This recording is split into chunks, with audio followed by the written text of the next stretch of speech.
All right, we're live. Hello, welcome to worsttutorials.com. You're hanging out in Bellingham, Washington, deep in a secret bank vault in Faith Life's headquarters in Bellingham. Joined today by, of course, Bradford Mitchell, who you all know, and Jake Goslin from Churchfront.com, also on the YouTubes. Yep. Subscribe to his That's what we channel. call it on our channel, the YouTubes. The YouTube. So we're gonna do a live Q&A, and we're doing a podcast on Jake's pod. What's your podcast, The Jake? Churchfront Worship Leader Podcast. Yeah, and we're speaking into these microphones, not for your benefit, but for the podcast. It's gonna sound amazing for the podcast. Yes, so we're just using an iPhone for this. So let us know how well you can hear and stuff. But yeah, if you have questions, send them in, and then we're gonna do like Jake. You're gonna do an intro for your podcast, I assume, right? Yes. We'll go ahead and get us. They're saying that the sound's a little quiet. Sounds a little quiet. We have to join us a little quicker. Maybe you should just sit right here. Can I just take a seat? Yeah. Come on You in. can kind of like Can I just join you guys? I'll just kind of pan over here. Ashton is behind the camera. Ashton is also from Churchfront. Yep. So. Okay. All right, so let's go ahead, and as you guys have questions, let us know. Ashton is going to tell us your questions. We're also taking a look here at your questions, and yeah, so let's just go ahead and let's explain a little bit of context why we're here. Yeah. So, I mean, you touched on a little bit, but we're actually at the headquarters of Faith Life. They are a company that makes lots of cool products for churches.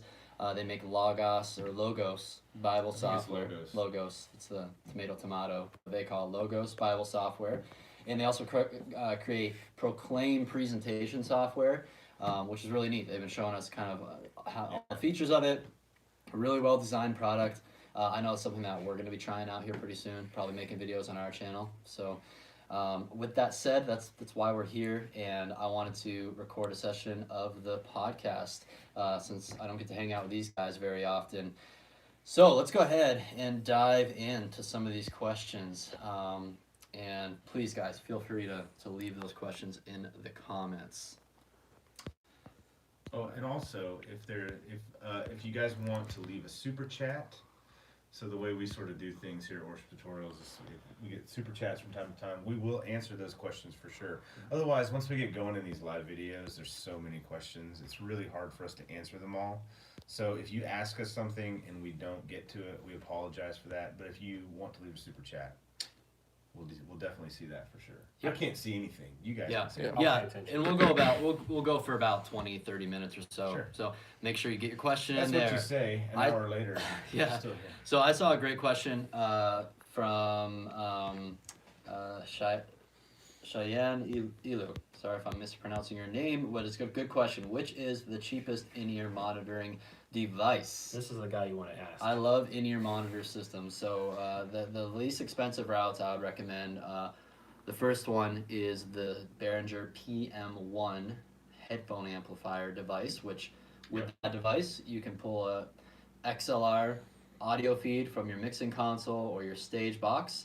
Will go into one end of that thing, and then out the other will be the headphone cable or headphone extension cable. You can clip that device on your belt. And then when it comes to headphones themselves, you can look at the headphones by KZ, I think is the name of the company. KZ Audio? Yeah, KZ Audio. They make some really inexpensive headphones. They're still decent quality. You get what you pay for. That's probably the most least expensive way to build the in-ear system. We also just tried, you can check out a video we made on this on our channel just like last week. It's a wireless system by Audio 2000s, and unfortunately they were... I've not heard of them. Yeah, they're... Are they new? They are one of the kind of like the random brands you'll find on Amazon, and I was really skeptical at first. Chinese brand? I think so. Yeah.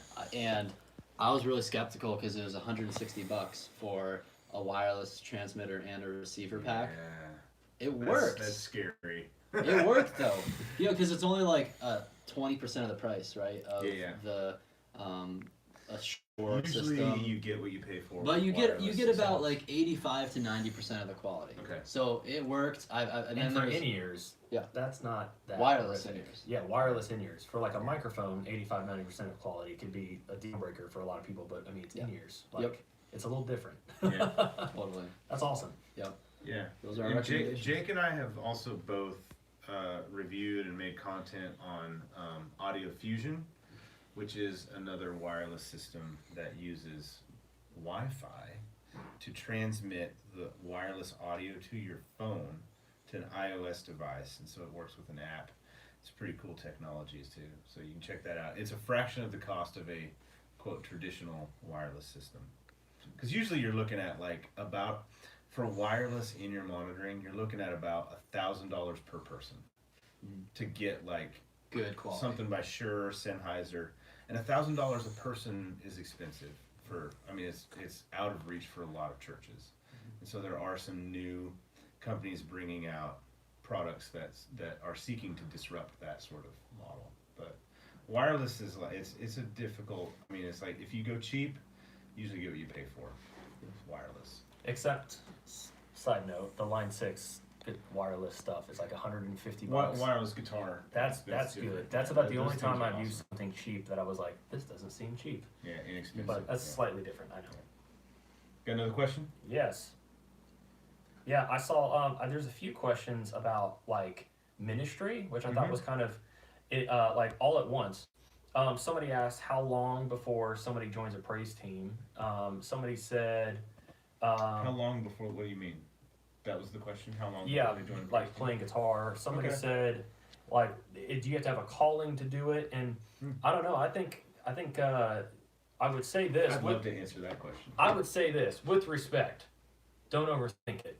Like Yeah. it's good. It's good that you are trying to be intentional about what you're doing. But like my dad, and I've shared this before on the channel. My dad talked about when he was trying to help me figure out what to go to school for. My dad's a retired Marine, and so he never put pressure on me. But for some reason, I felt like I need to at least consider the military. I don't know Okay, why. yeah. I don't know why.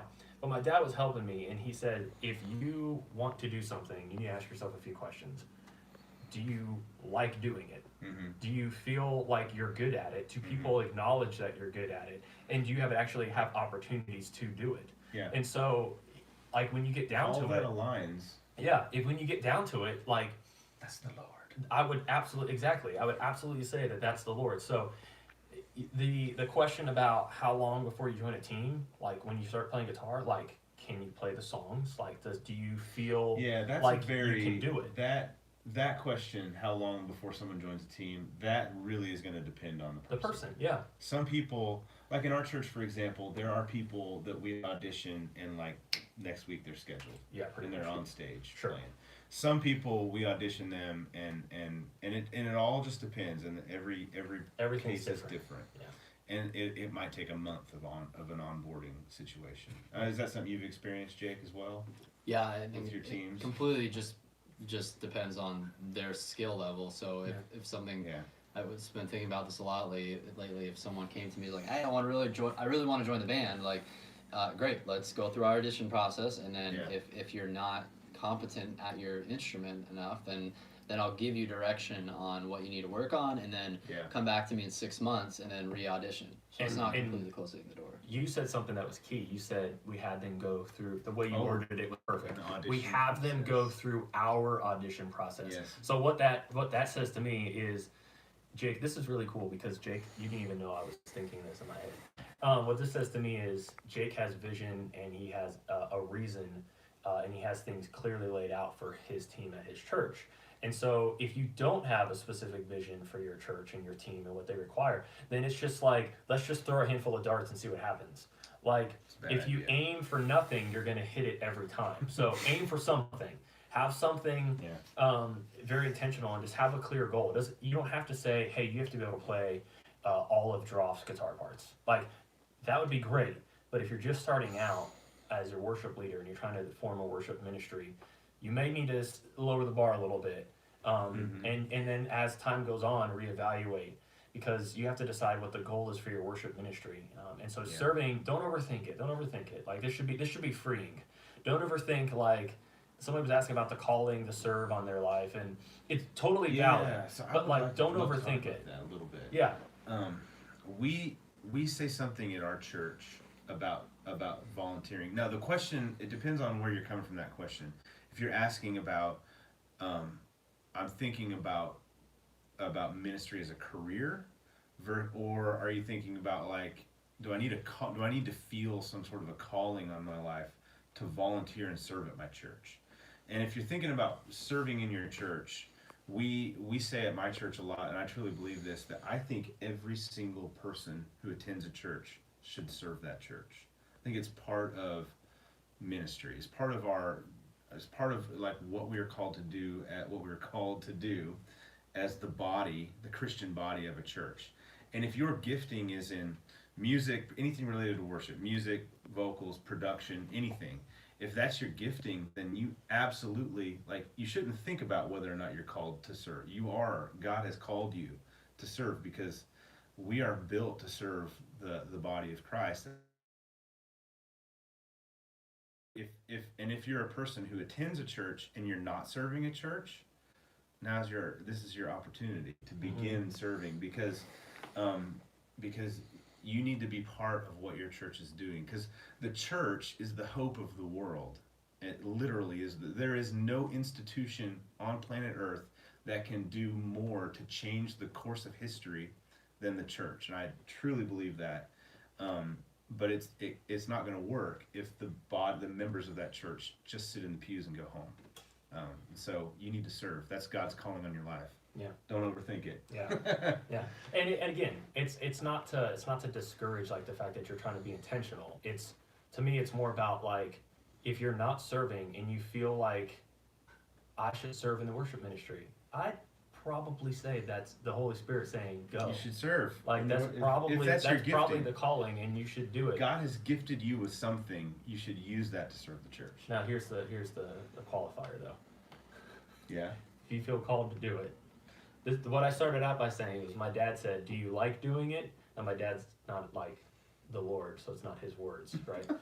But if you feel called to do it, and you're good at it, and you enjoy doing it, and others recognize that you're good at it, so there's a qualifier there. Maybe the last one is pretty big. There's some qualifiers there. Yeah. But yeah. There was a really good book. It's a short book. It's called Am I Called? So just Google that. Oh, there you go. And you can see in the table of contents, it's called, the book really helps you diagnose a call. Like, am I really called, right? That's the title of the book. And it breaks it down into chapters, and the key questions that the author says you should ask are, number one, the first question is, are you godly? Like, are you pursuing a life of godliness and holiness according to the standards of Scripture? That's like the first thing, right? And then, how's your home? That's the second question. Like, how are your relationships with your family, with your friends? Like, are those things not necessarily perfect, but in order to the standards that Scripture has?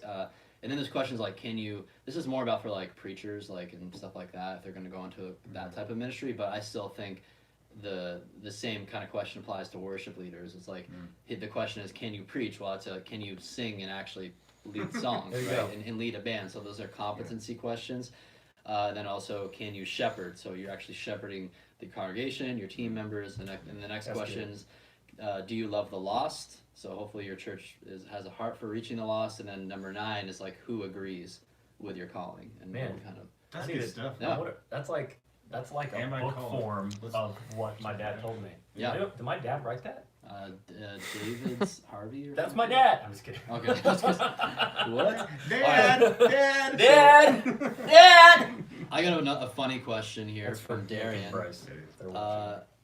It was really funny. Well, actually, first he asked about Starbucks, but then another question he asked was, who is getting more of a bald spot faster, Jake or Brian? Ooh. Oh my gosh. Okay, first off. All right. Well, you can't. Okay. First Jake. off, It's me. I'm not even gonna do. I'm not even doing that's- it. I am. No, I did it. You gotta do it. Come on. I am keeping. I'll do it. I'll do it head- for you. Okay. Okay. Yeah. Take care of it. Yeah, So- we're getting there. First of all, who asked that question? Darian. Darian. It's okay, guys. Hey, I'm a you got YouTuber. some noise. Yeah. We're YouTubers, so we are That was a completely look of that. emotionally. I hope that you can experience the level of anger that I'm Brian's feeling not. right now. Brian's turning into George Shame, Costanza. embarrassment. No. I'm just Brian's turning into George Costanza. we are so emotionally kidding. Male resilient. pattern balding has come for me. Right. Dude, you're 10 years older than me, right? I am. So, but you're looking good. Are you 30? Yeah, I'll be happy if I still have that much hair 10 years from now. So, okay, and then another serious question had to do with automating house lights using light key. Yeah, Oh, this is dude, totally this the is guy your you want to man. talk to. Do you have a Yeah. video on this? You know, I don't. So Light Key is my favorite software Speaking of, for lighting. there is a video coming out at Worship Tutorials next week. It's gonna happen. Next, saying- okay, he's saying Oh. it is public on accountability. record. Public It is accountability. Live here. on record, yeah, wow. Next week, where Jake goes through how he automates lights with Light Key. Okay. Okay. You're gonna see it on the channel. Yeah, so Light Key, it's a great software for lighting control. I highly, highly recommend it. I got a video on it here, so just search that if you want to learn more. But how do you control house lights, right? Because in worship service, sometimes it's nice to have control over bringing the house lights, the lights over your congregation down or up, depending on the part of the service. So the key is your house lights have to be DMX controlled or DMX enabled. So I know To the pass the information. Exactly, you know, because if your house lights are only controlled by a switch on the wall, then that's not a lighting software problem. That is a dimmer pack problem, I guess you could say. That's They a need, complete hardware yeah, thing. you need an electrician to help you solve this problem because those lights need to be tied into some sort of dimmer hardware device that can then be controlled by DMX, by software like Light Key or any other software you have. So that's how you do it, and it's really hard to give specific recommendations on. Was the question specifically about house lights? Yeah, it was like Oh, how can you sorry, I how understood- can I you misunderstood control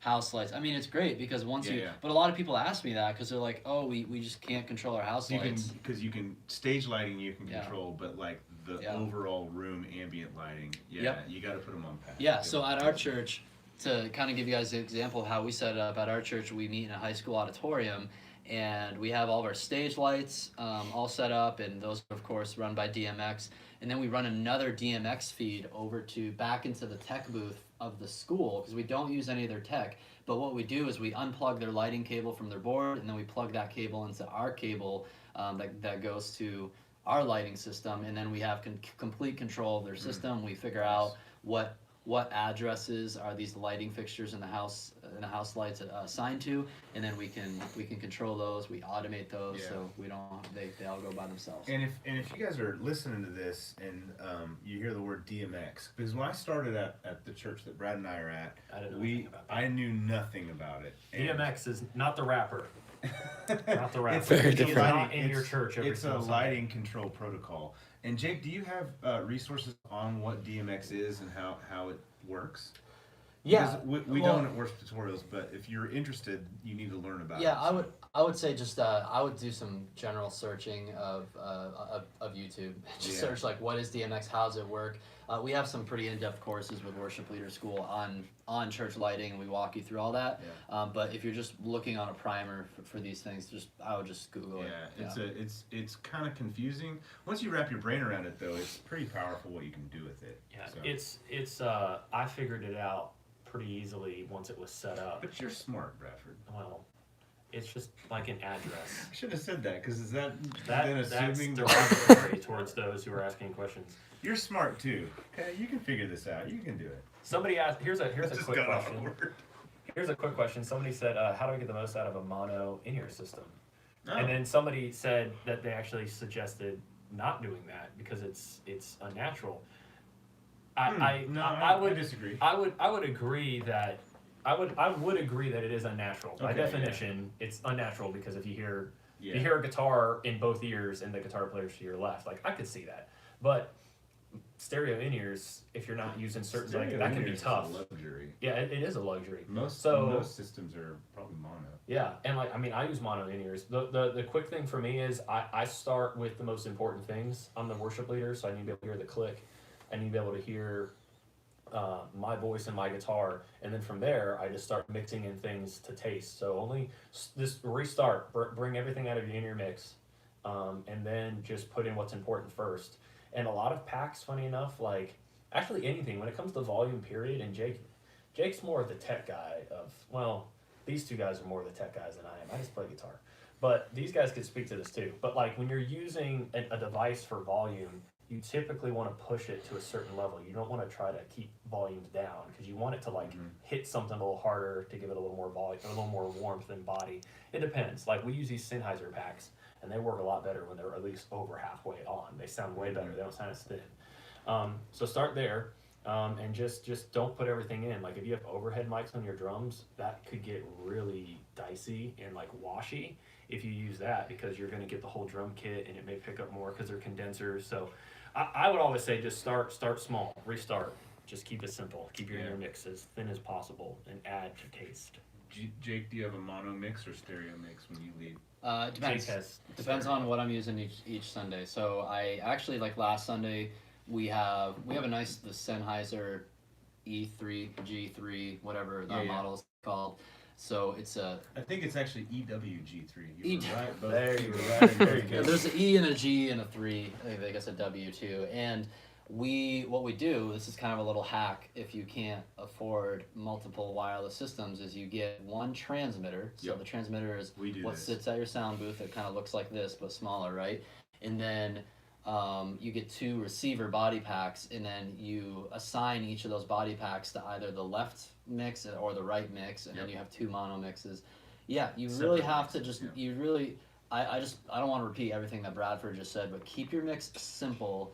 I think you have to kind of make sacrifices on. I don't have to hear everything as clearly as I would like to. Because you need to make sure as a vocalist you hear your vocals, as the guitarist, whatever it is, that's going to be priority, as well as having your click and guide cues. That's going to be loud enough so you hear what's going on there. Honestly though, that's it. Like, and I found, especially because it's a higher end system, even running it in mono, I feel like it sounds pretty great. But on these lower end systems like the Audio 2000s, I ran those in stereo, and the audio quality's not as good, but having that stereo mix helps me make up for a lot of that, and it gives me just a lot more room to work with. You can go stereo, boy. It's pretty good.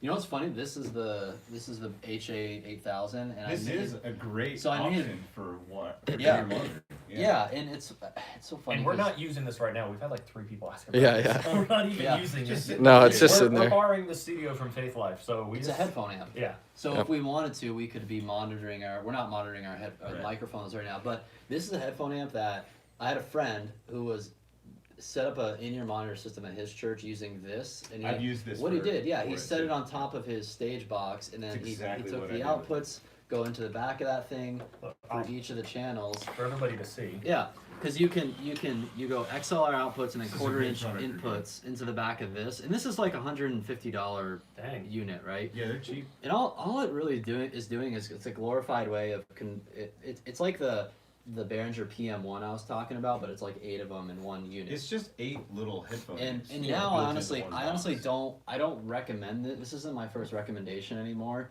But it was like a year and a half ago. I wanted to give this a try so we could have a couple in-ear monitors on headphone amps. It's like the cheapest way to get it going. And I made that video, and I ordered this. I got it in my office, and I'm like, I might as well just like make a quick video about it, right? And it's just like not really thinking much about it. And I make that video, I publish it, and a few thousand people watch it, and then, you know how YouTube is sometimes. A couple months later, it just starts recommending it to everybody. Yeah. And it's funny because this is the most watched video on my channel. Is it really? About this thing. Well, then you also got like hundreds of thousands. And it's like my least proud, the video I'm least proud of. And it's just funny how it works out that way. So my most watched video is from about 10 years ago, how to play a D chord on the guitar. And I look like a completely different person. I get and people feel the need to. I get like all these comments, because what happens, I think, is, this is a random aside, I think people will watch that video and subscribe, first of all, and they think that the channel is a guitar lesson channel, which it's not necessarily. And then they'll see another video, and in the comments like, man, you've really gained weight. Because that video is so old. And I have. I mean, I'm aware. Okay? All right, moving on. Does Worship Tutorials plan on reviewing the best chicken sandwiches, aka Popeyes versus Chick-fil-A? So how's that even Why is this a thing right now? No. He just grabs it from that was... Let's see that in replay. There it goes. Yep. Never mind. All done. That was cool. Okay.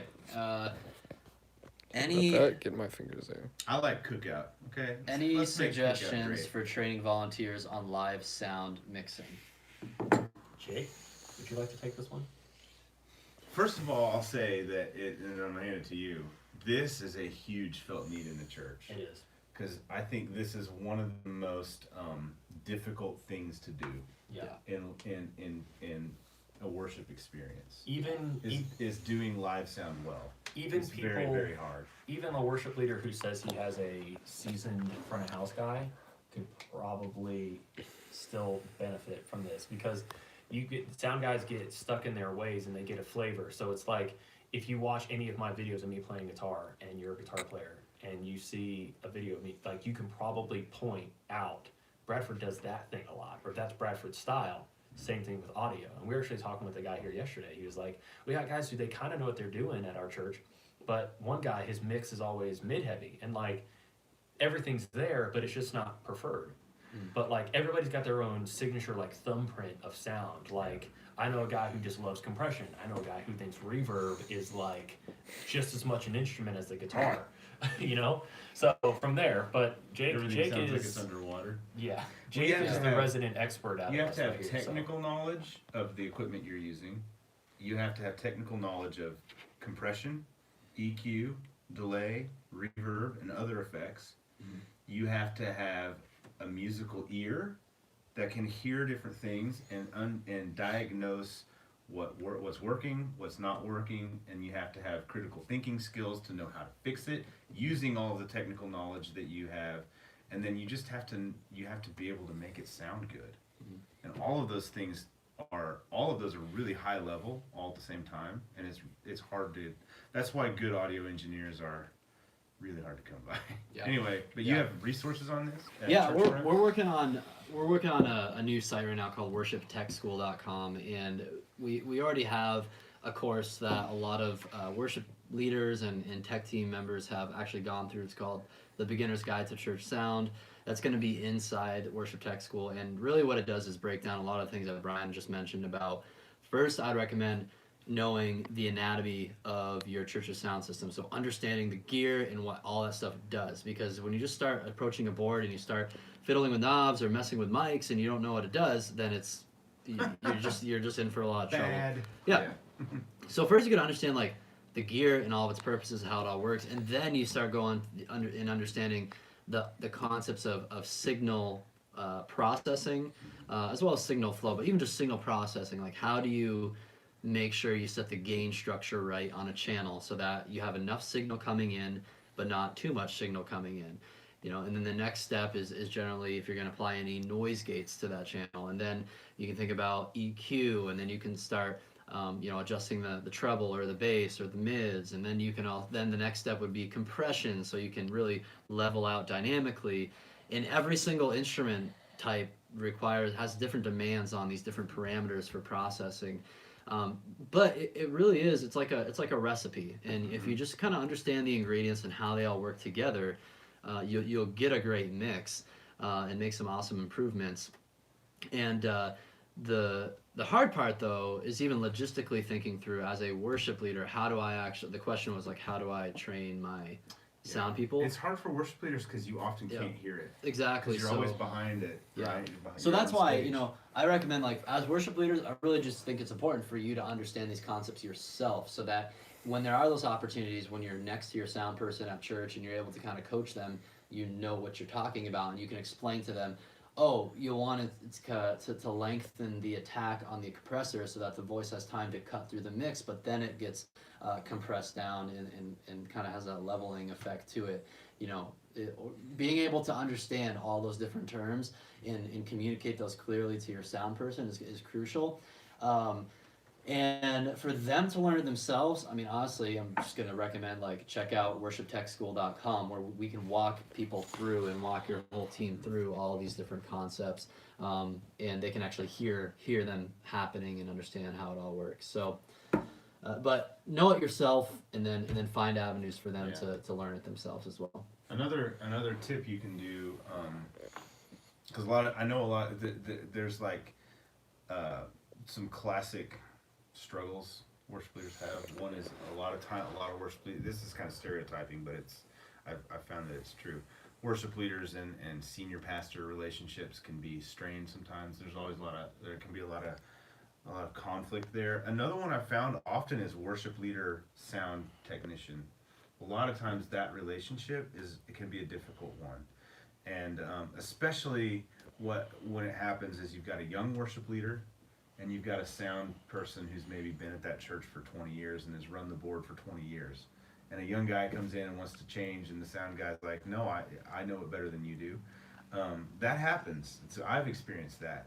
And a lot of times there's a lot of value in hiring an outside expert to come in and speak to the situation. This is one of Fuller's big things. Yeah, like, this is a pro tip. That's Fuller's thing. He's like, Yeah. if I get hired on a church brand new, the first thing I'm going to do is, can I hire a sound guy? Well, hire a sound guy, but another thing that you can do is hire a professional to come in and train your sound person. Yeah. Because your sound person will listen to that hired professional Yeah. more than they'll listen to you often. That's a great tip. It shouldn't be that way, but it's just the way it is. And Yeah.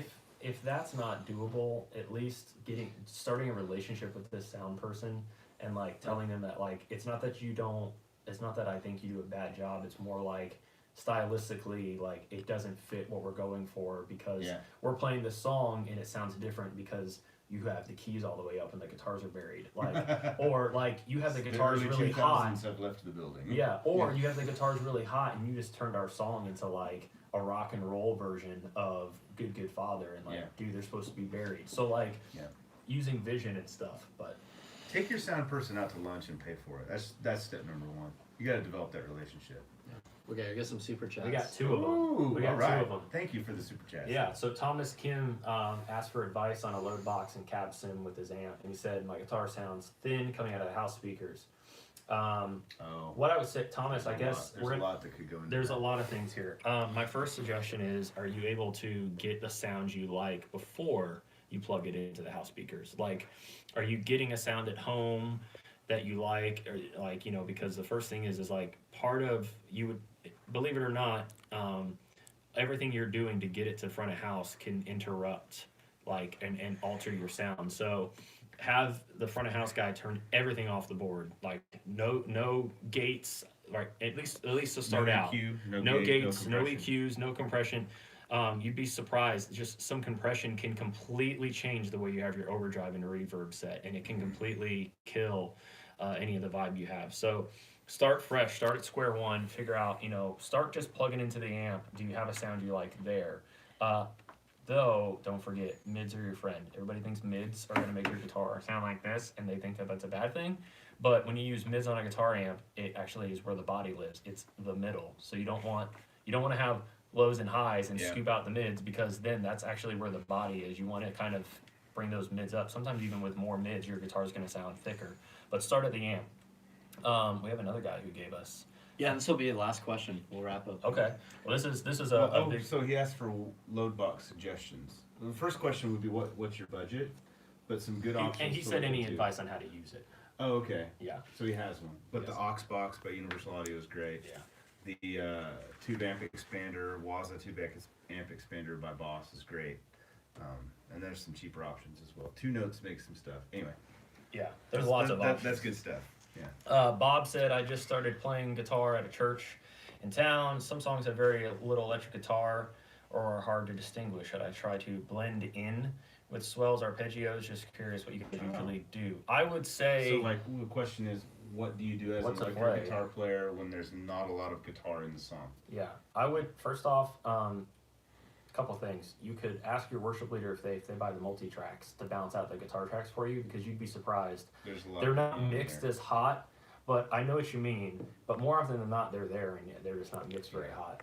And the other thing is when you have an album, they typically are mixed differently than if you were to be in the room live. Yeah. If it was a studio album, it's definitely different. If it's a live album recording, I just think that even still, something in my brain tells me that they're not gonna not have any guitars. So typically use Rehearsal Mix. It's $10 a month. It's awesome from multi-tracks. And feel that out. A lot of times we did. We had a couple people when we mentioned There Is a Move. People ask like for a guitar tutorial, and I was like, well, it's pretty much just chords. Like there's no guitar parts in that song. Yeah, for one thing I would do a lot if I don't really hear guitar parts in a song or part of a song, a lot of times, first of all, don't be afraid not to play. Yeah, that's because I mean that's part of building an arrangement. Although you don't play all the time on every song, but if you want to play something, swells are a good thing to play during a mellow ambient section, or just a clean tone and just strum a chord. Yeah. Because electric guitar is way more sustained than acoustic, so it'll fill things out. Yeah. Or like just pick through a chord.